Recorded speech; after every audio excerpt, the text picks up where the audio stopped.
So thank you very much for everyone who's joining us and for everyone who's going to watch this maybe later. This talk is about the XR opportunities for the creative culture sector in Turkey, for creatives and for people working in the cultural sector. I am Michael Barngrover. I am an XR researcher and developer. I'm at Coach University, but I also have my own company, Raptor Dance Studios, where we create different types of AR and VR projects, normally in the cultural heritage space. Today, our panel features three local creatives from very, very different backgrounds and working with very different subjects. We have Bora Sezer from Özyeğin University, who is a VR researcher and the leader of the VR lab at that university. He's going to be talking about projects and work that he's done with technologies and techniques called photogrammetry and also laser scanning. Then next we have Seher Kış, who is a visual artist.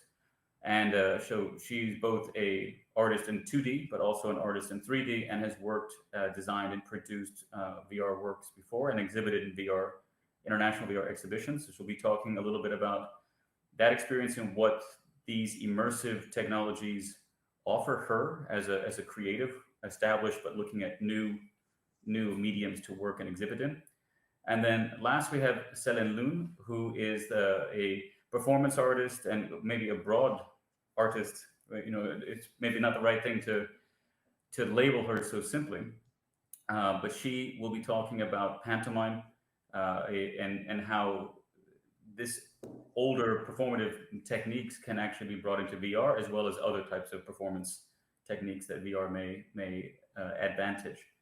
So first, what I'd like to do before turning over to our first speaker, Bora, I'd like to briefly introduce a couple topics, and the first one being our organization, Your Immersive. So each of the panelists today, as well as myself, are members of Your Immersive, which is an association of XR professionals here in Turkey. And just very briefly, I'd like to say a little bit about that, because this organization is the purpose of it is to create opportunities for makers, for artists, for industry who are working with XR, AR, VR, and related technologies. And typically what we do, we try to connect those in Turkey with those outside of Turkey, particularly in Europe. So Your Immersive is a pan-European association, or rather a federation of XR professionals. And here in Turkey, we are Your Immersive Turkey. And we organize panel events and discussions, industry talks that are available to the public. And most recently, we also hosted the Venice VR Expanded program as part of the Venice International Film Festival here in Istanbul. And we will have new events coming later this year. So for anyone who's interested in VR, AR, and broadly XR technologies in Turkey, encourage you to follow us and to come meet us at some of our events. About myself briefly, as a moderator, as I said, I'm an XR researcher and developer, so I study how people work together in VR.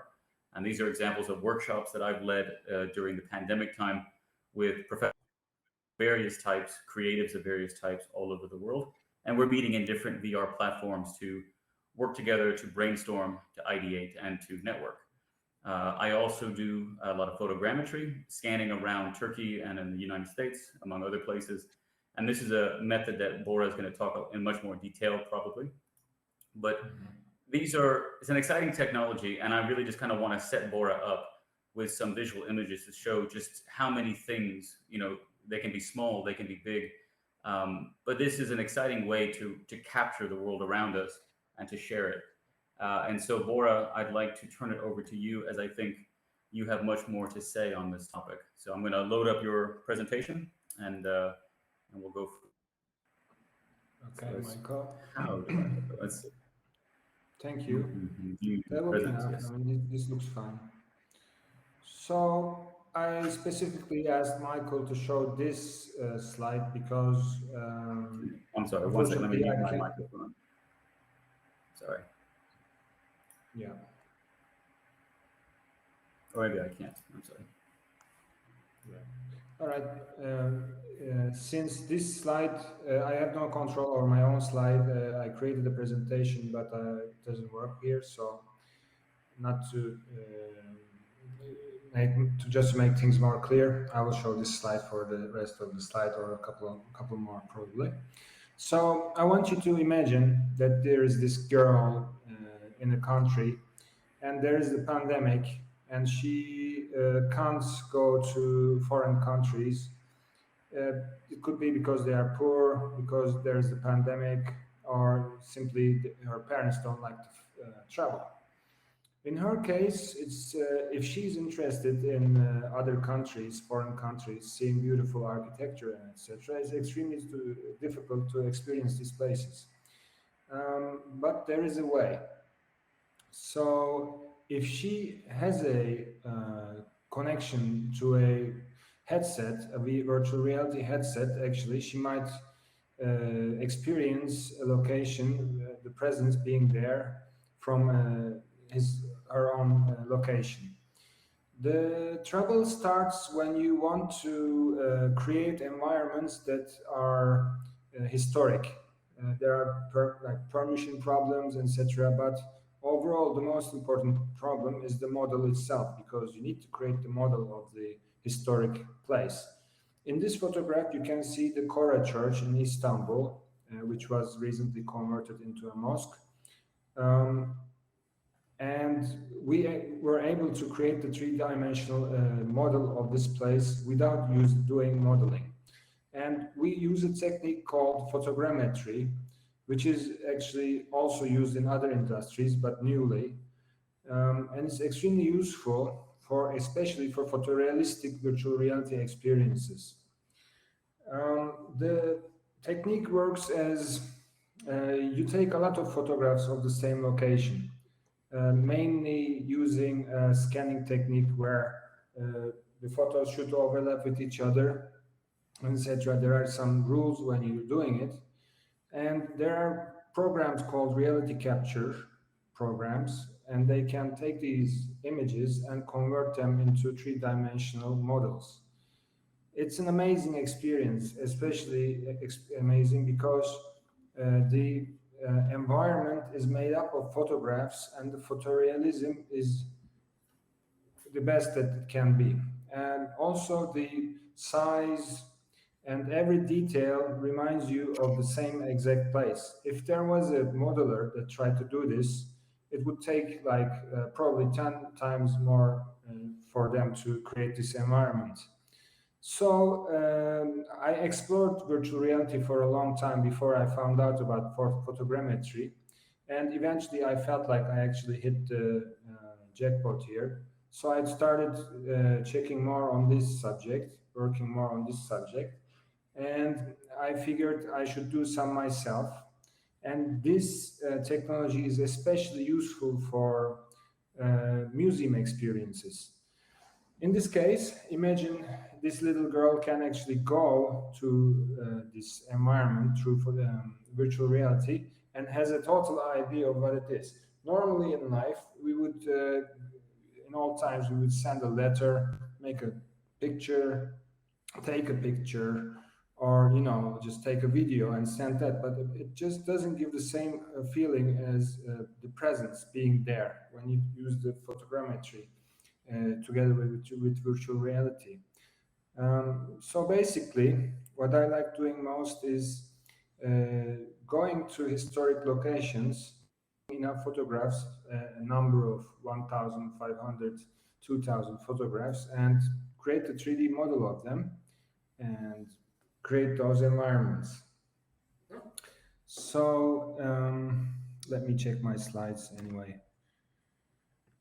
Yeah, here,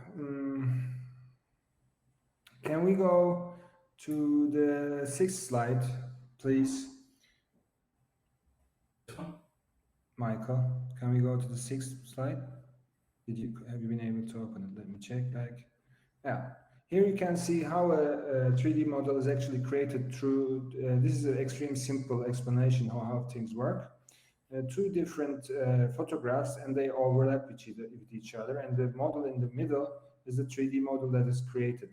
It's a sort of three-dimensional scanning, but it's much more easier compared to 3D modeling. Let's continue. Yeah, the second slide, if you open that, we can think about the industries who are doing it. Yeah, no, the second slide after this, the gaming, yeah, reason industries, no, the previous one. Michael. This one? Yeah, no, the previous, the one with the forest visual. Okay. Yeah, thank you. So archaeology is, of course, using this a lot. For instance, when a place is burnt down, they have the 3D model of it and they can recreate the same area, or old objects, they can recreate them. Architecture uses a lot, and recently gaming started using this a lot as well. But I haven't seen it. Gaming usually uses it more with objects that are like grass, stones, so not spaces. And I think it would also be enormous for spaces as well.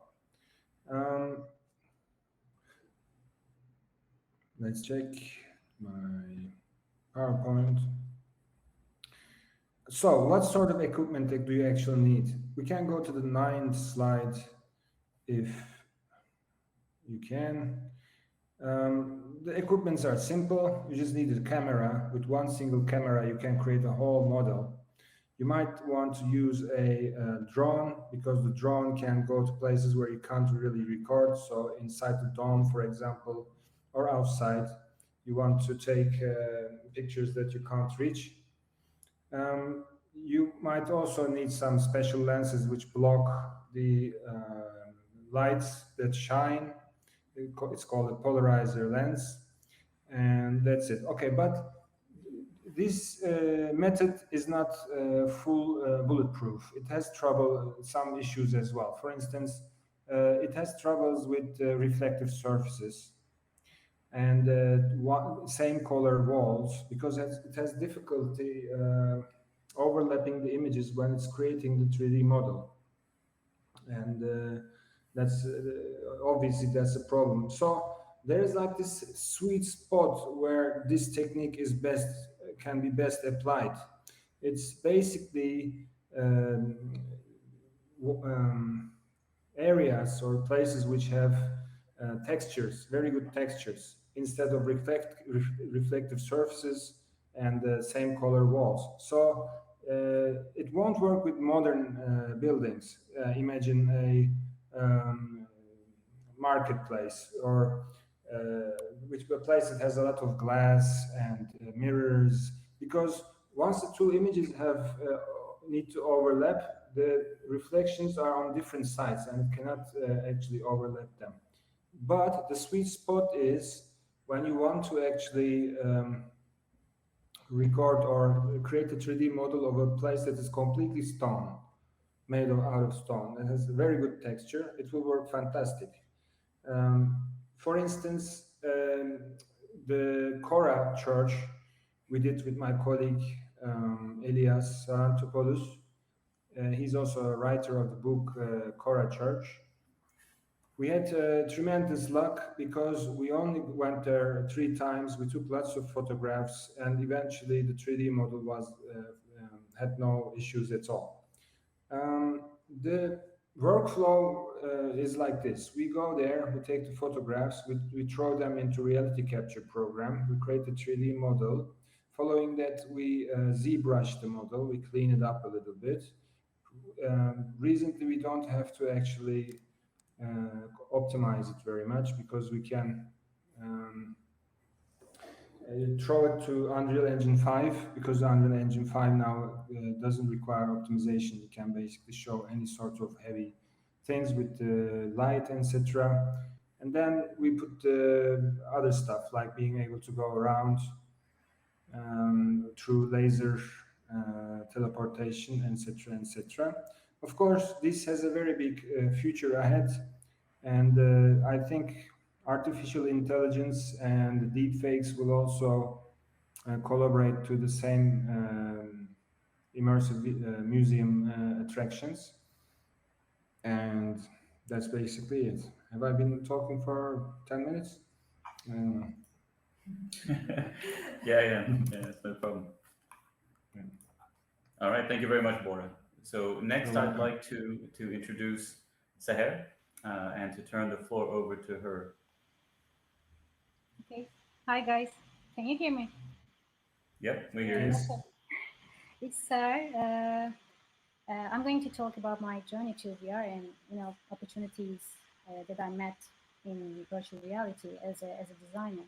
I'm a graphic designer and I've been working as an art director in advertising agencies for more than I recall.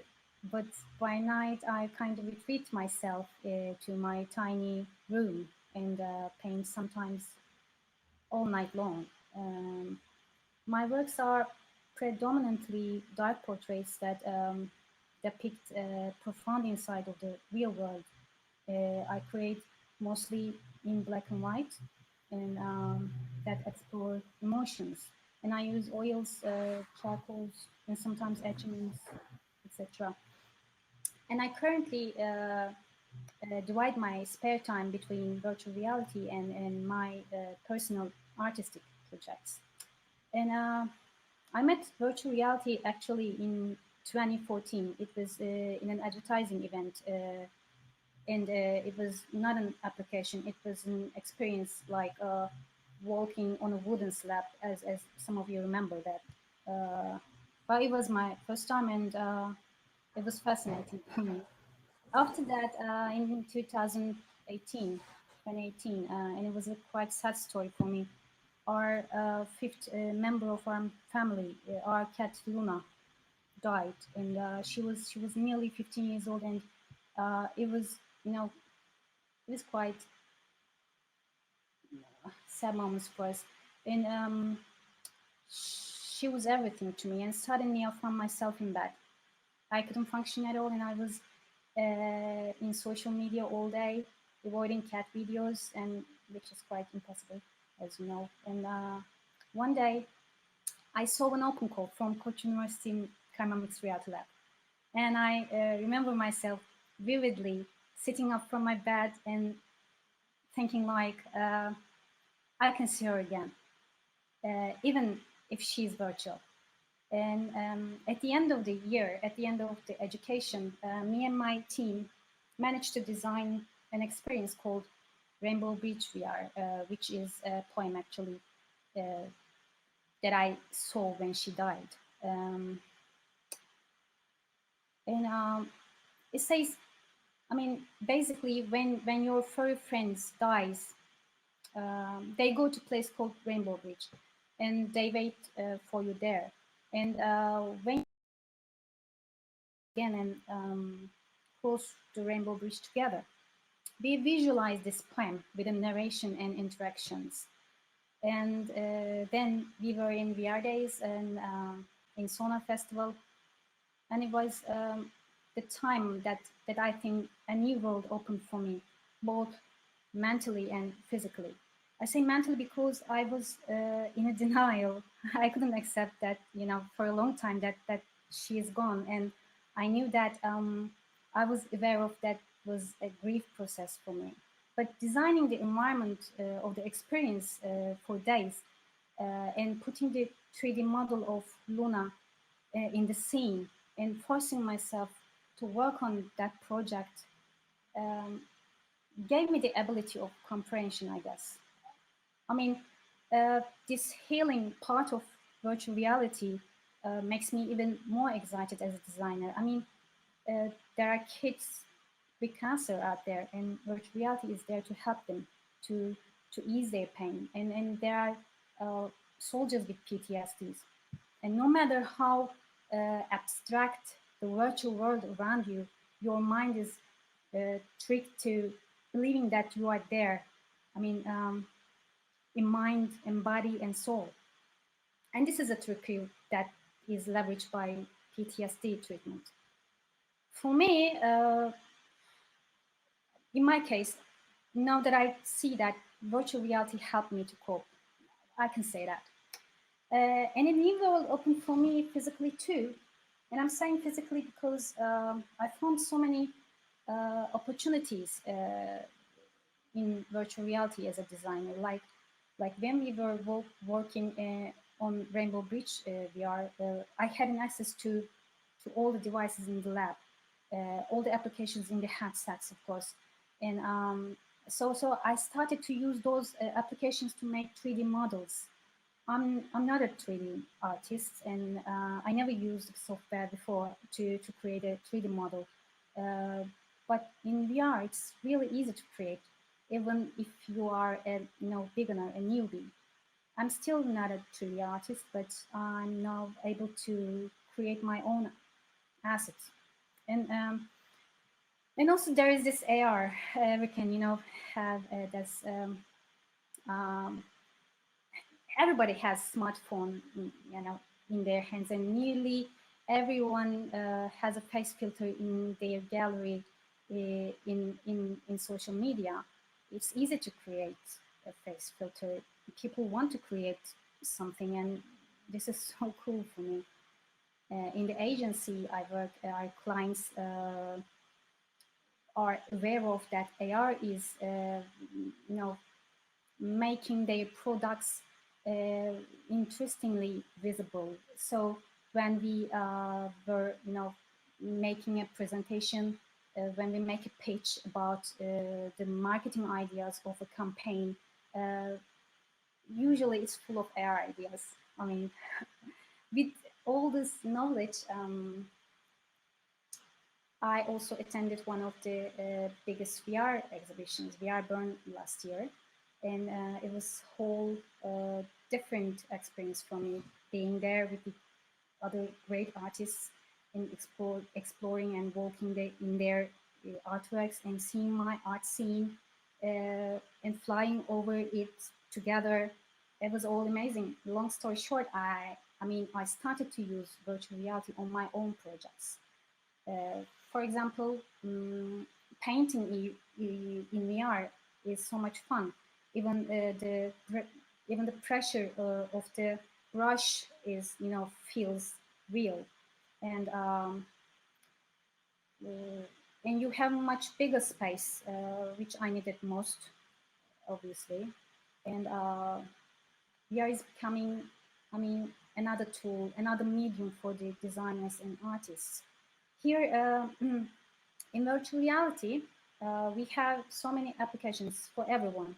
There are many ways to begin with, dabbling in VR to make art. If you want to do a whimsical paint, we have an application, Tilt Brush. And if you want to do something as a sculpture, we have Adobe Medium. And even if you want to do pottery, we have a pottery application. So what do you want to make with this? It's up to you. That question depends on your vision. Here in Turkey, we have a big community, NFT community, and in this community we organize events and exhibitions. And some of our members are using virtual reality to create their NFTs already. And there are marketplaces specifically for VR, for NFTs. Almost every museum are having a virtual reality exhibition. In the end, there is no longer any doubt that virtual reality is poised to revolutionize the world. Virtual reality makes the art not only more accessible, also more interestingly accessible to audiences. I've been in several virtual reality exhibitions lately too, but every one of them offers a new way to experience the artworks, and I really can't wait to see what's coming next. Thank you, guys. Thank you, Seher. And finally, I'd like to turn the stage over to Selen. So I'm going to slightly move over a little bit. Thank you so much. Thank you, Michael. And thanks to Michael and all the Immersive Turkey members so much, and ArtTech Foundation. Thanks to everyone who participates. And I hope I'm looking the right way. I think so, yes. I'm Selen Lum. I'm an artist. I'm an actor, writer, director. There are lots of titles. It goes like this. I'm a movement instructor, and I worked with kids, adults, teenagers, students in universities. And mostly my background is coming from theater and performance art, dance. So, and eventually I kind of gathered together everything under the name of Lung Family Company, because it's coming from my surname. And Lung Family Company is, for me, it started as just with me and my cats and dog. I always wanted to produce that stage works, the digital games, workshops, everything.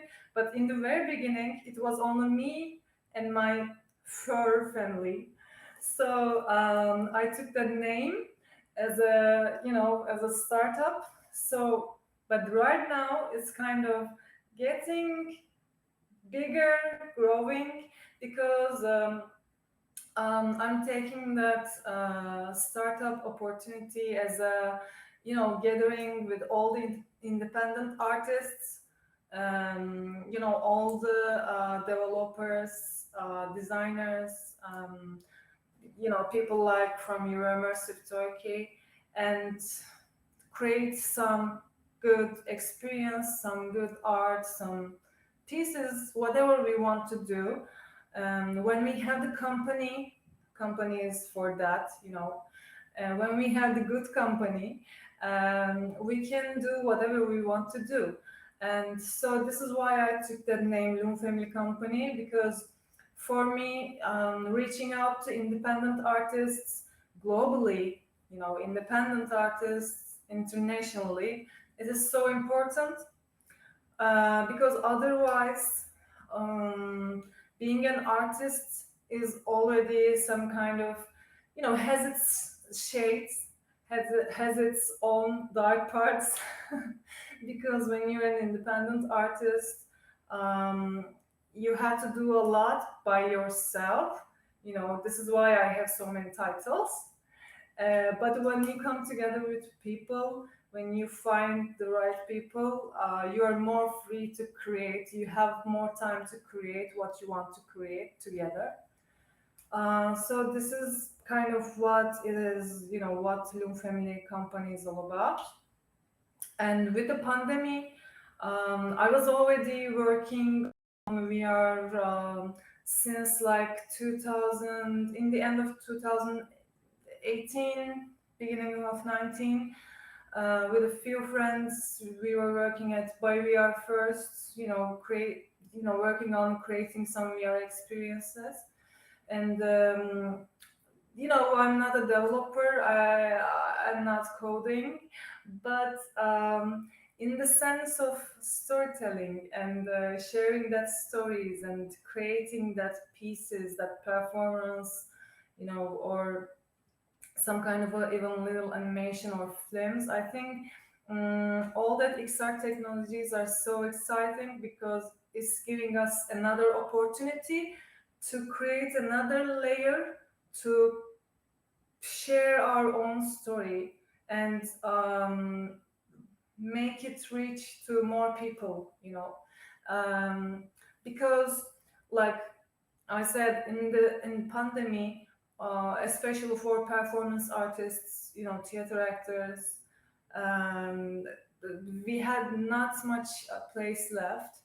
And so in the very beginning, it was kind of hard for all of us, and especially for the people who works on studios, stages, with people all day. Like we couldn't make a commercial just because of the pandemic, or we couldn't shoot a film just because of the pandemic, and it took its time.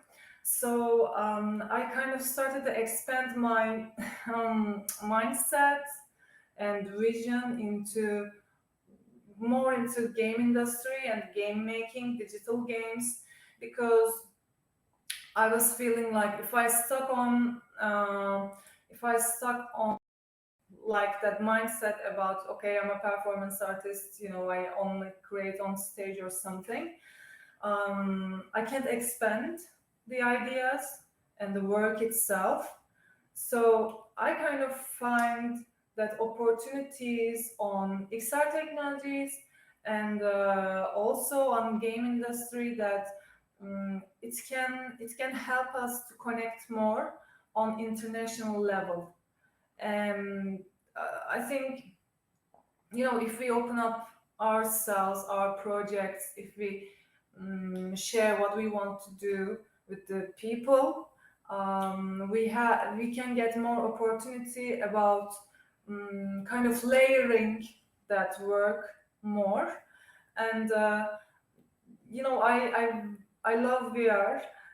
It's because it's giving me a sense that I can kind of create an environment very live. I can put myself inside of that environment. I don't need to use objects. I don't need to use a big stage or, you know, big set or something. So I really want to create new experiences on VR. Right now in 2021, it seems a little bit hard, maybe not possible. First, I need to get my headset, and so after I get my first headset, I will work on more creating content on VR. And also I love AR too, but right now what I see on AR is like more like it's on mobile, and for the mobile, I don't like to use the term democratizing, but it's kind of staying in a part which some people can't reach. So when I'm creating a piece, I want to also reach a lot of people with whatever I create. Also, this is kind of like what we talk on for VR, like, okay, everybody doesn't have a headset or something, but I think we can say that the more we create on VR and more we use that technology, more we see the opportunities and work on them on XR technologies, it will get more in use and expand its limits.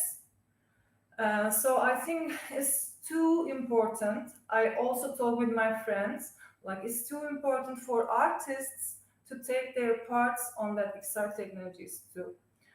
Because this is a great chance to find a new form, create a new form with a lot of people from different backgrounds. I think this is also so important.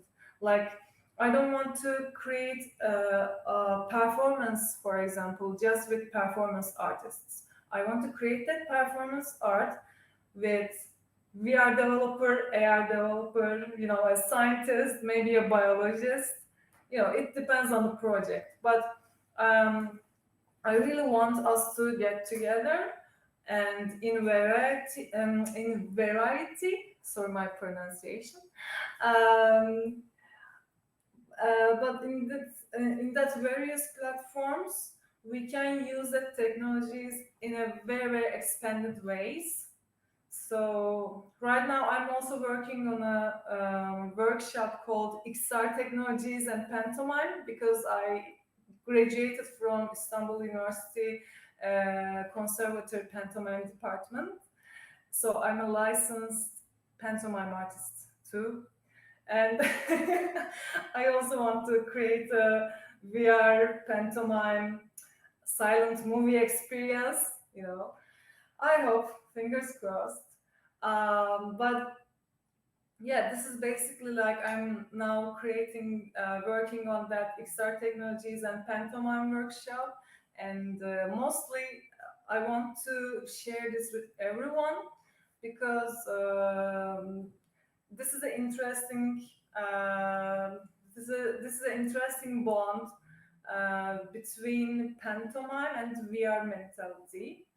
And if I have time left, no, I think 1 more minute. Okay, 1 more minute.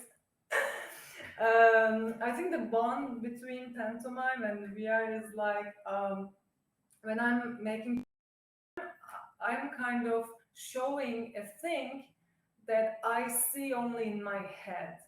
And if I don't see that thing, even it's it's a string, whatever it is, if I don't see that thing, no one can see anything. But on VR, we have some kind of opportunity to create that environment. But also, we were also talking with Michael today, how can I use that essence, that special thing about making invisible the visible. And I have lots of things to think about that, but this is very interesting for me to think about that VR experience and pantomime. There are some kind of bonds, but in the next few months, I think it would be more clear. But again, thank you so much. Thank you all. Thank you, everyone. This is a great opportunity to meet you all and create more. Thank you so much. Thank you, Michael. This is it. Well, thank you, Selen. So now I have a couple of questions, but first maybe I'll see if there's any questions here in the chat. I think I can go ahead with mine. Right, so Sebastian, let me know if there's any questions. There's no question in the Q&A. Yeah, that's great. So I can just ask my own. So I think it's interesting that we have two kind of independent artists, or artists who can work on their own projects, and then we have someone who in Bora is representing an institution. And Bora, I'd like to ask you kind of, what do you think the role is of VR and XR laboratories in the universities? Because now Turkey has a few, and I think it's fair to say they've always been leading, this sector in our market for a variety of reasons. How do you see your role as someone in academia, but who also wants to work on creative projects in this space? And how do you see that role with the university? Bora, you may want to, you need to turn on your microphone. I think every university should get involved with virtual reality, since it's a very interesting topic and it's the future. I was extremely surprised when the rest of the faculty was constantly coming to the lab and trying to learn how it works and use the lab themselves, asking to use it. Also, the engineering department was extremely excited and interested, coming visiting. So it actually led me to create a new course called Virtual Reality Design, where other different disciplinary students could join and learn from each other and create new stuff.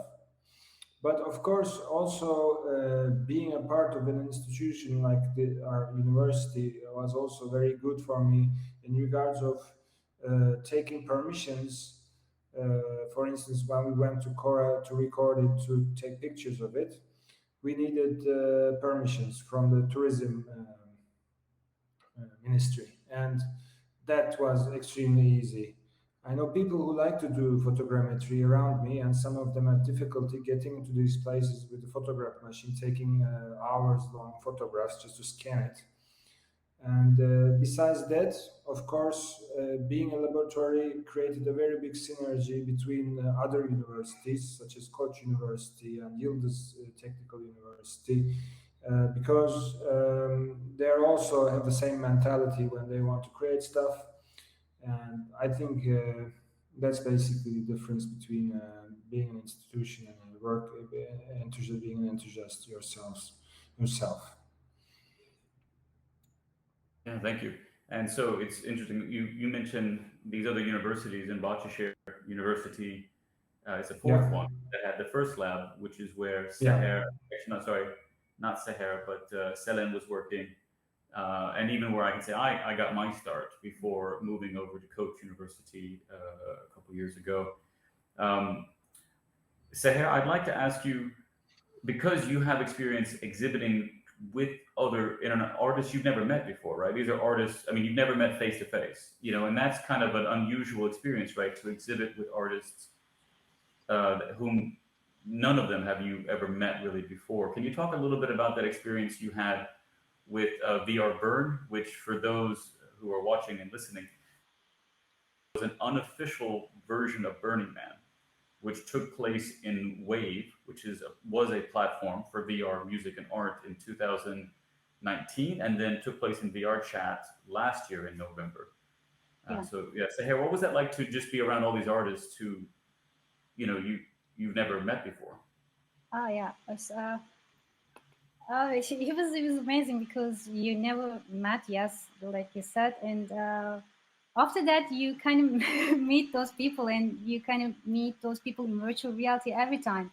Every time I open VR chat, I kind of see them there because we added as each other as a friend, and they're now my friends, and we are following each other on social media.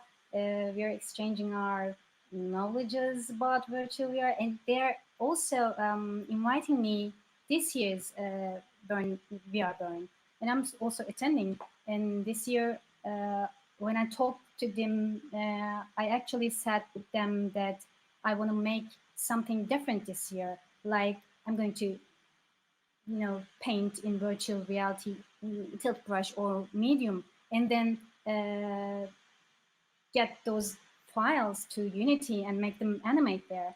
And they're helping me really much about that. And we opened even a session for that, and how do they doing this in Unity. I mean, yeah, it's giving us opportunity to share our works globally and interact with the international audience directly, virtual reality and art. Yeah. Now that you have this experience and you have this global network, which is still a small industry, despite the fact that some of these artists are, I think it's fair to say, are recognizable in other mediums before they came to VR. Now that you have this network, do you find that this is something that you can share with other artists in Turkey? Because you have this network, and you know, not everyone in Turkey has a headset, of course. But is this something that you're becoming like a bridge between this global artistic community and maybe this, local artists in Turkey?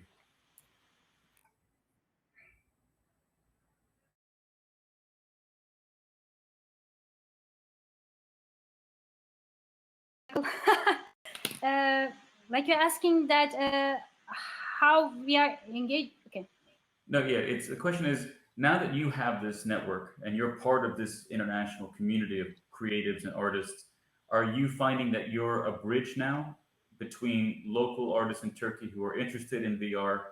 Are you forming like this conduit, this bridge between this small growing local market or local community and this larger international one? Yeah, of course I'm a bridge, because no one ever, get in the VR like me before. I mean, we have as I mentioned before, we have a small, a big group, but a small, live people in NFT Discord group. And we have 2 exhibitions, and this one of them will be in virtual. And they're asking me how to do that, how to design this. And I'm sharing the datas and what I'm learning from the other artists internationally, and giving them in here in Turkey to. And also some of them have headsets, and they're using the art applications to create NFTs, and they're asking me to create more that they saw, they seeing in social media as a style, and I kind of have an access to know the what application they are using, because I know the artists there, and I can ask them. So yeah, we can say that I'm a bridge. I'm a kind of bridge. Yeah. Thanks, Sebastian. Do we have time for one last question, or how are we on time? I think the post just began 5 minutes ago, but we have a little bit of time if you want to go so further. then, yeah, one last question for Selen. Selen, you were a part of the Venice International Film Festival's program in Istanbul. And I'm curious, because you have your past experience working with colleagues experimenting with VR, but can you talk about what it was like to be part of an international VR festival, an artistic festival? What that gave to you or offered to you? Oh, thank you so much, Michael. This is a very good question because for 3 weeks I had the chance to work with Michael, Virgil, your immersive members, your immersive Turkey members, and I had the chance to talk with them about anything that I think about VR. And other than that, during the festival, during the Venice VR Expanded Istanbul Festival, we had 32 contents that are specifically designed for VR, like interactive games, films, documentaries, so many things. And I kind of haven't had that kind of opportunity during my years on while I was working on VR first, because also maybe about the year there were not so many contents like this one, but the Venice VR Expanded Istanbul is specially designed for VR. So I had the chance to see so many works specifically designed for VR. And I also had another great opportunity see how people are using the headsets and controllers, and how they live that experience on VR, because it's too different. The user experience is very subjective. It changes a lot to person. So I was also kind of helping to people have that experience, wearing headsets and etc. So I had the chance to see the user experience and how it changes. Like, for example, we had a short animation, like it was interactive, in the name Glimpse. Like in the Glimpse, some people can't get anything, they got bored and they changed to another content. Or some people loved it and stayed through the whole experience and did all the interactive things very, very naturally, very instinctively.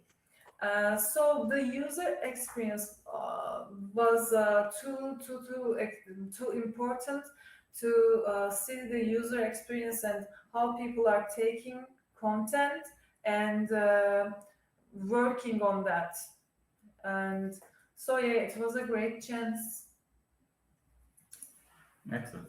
Thank you. All right. Well, thank you, Selen, Bora, Seher. Thank you all for taking your time to join us on this panel today and share your experiences. Thank you, certainly Art Tech Foundation, for hosting us, inviting us. Thank you, Sebastian, for your support today here in the panel. And please, if anyone has any questions, please, you can find all of us, all of the panelists are on LinkedIn or on social media. Please reach out to them if you have any questions or you'd like to work with them in any way. And thank you very much and have a great day. Thank you, Michael. Thank you very much.